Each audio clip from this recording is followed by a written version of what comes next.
আজ হাতের কাছে থাকা রঙিন স্কেচ পেন দিয়ে কিছু বানাবো ভাবলাম। হ্যাঁ, সেই স্কেচ পেন যেগুলো বেশিরভাগ প্রজেক্ট ওয়ার্কের জন্য আমরা ইউজ করে থাকি। বাজারে অনেক ধরনের নিউ স্কেচ পেন বেরিয়েছে, যেগুলো দেখলাম কেনার মতন সাধ্য আমার নেই। তাই শেষমেশ এই স্কেচ পেনগুলো কিনে এনে বাজারের দামি স্কেচ পেনগুলো দিয়ে করা আর্ট রেফারেন্স দেখে চেষ্টা করছিলাম কিছু একটা বানানোর। অবশেষে অনেক প্রচেষ্টার পর একটি সাদা ফুল বানাতে শুরু করলাম।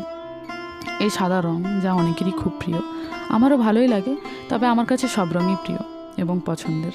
এই রঙগুলো এত ভালোবেসে ফেলেছি যে জীবনে সাদা কালো হয়ে যাওয়া যে কোনো খারাপ পরিস্থিতিতেও আমার জীবনকে রঙিন করেছে এই রঙগুলো। আসলে এই জীবনে যে পরিস্থিতি আসুক না কেন, কখনো হাসতে ভোলা যাবে না, তাহলে অনেক কঠিন পরিস্থিতিকেও সামাল দেওয়া যায়। নীল রঙটাকে শেষে একটু ওয়াটার কালারের টেক্সচার দেওয়ার চেষ্টা করলাম। কেমন লাগলো কমেন্টে অবশ্যই জানাবেন। ধন্যবাদ সবাইকে।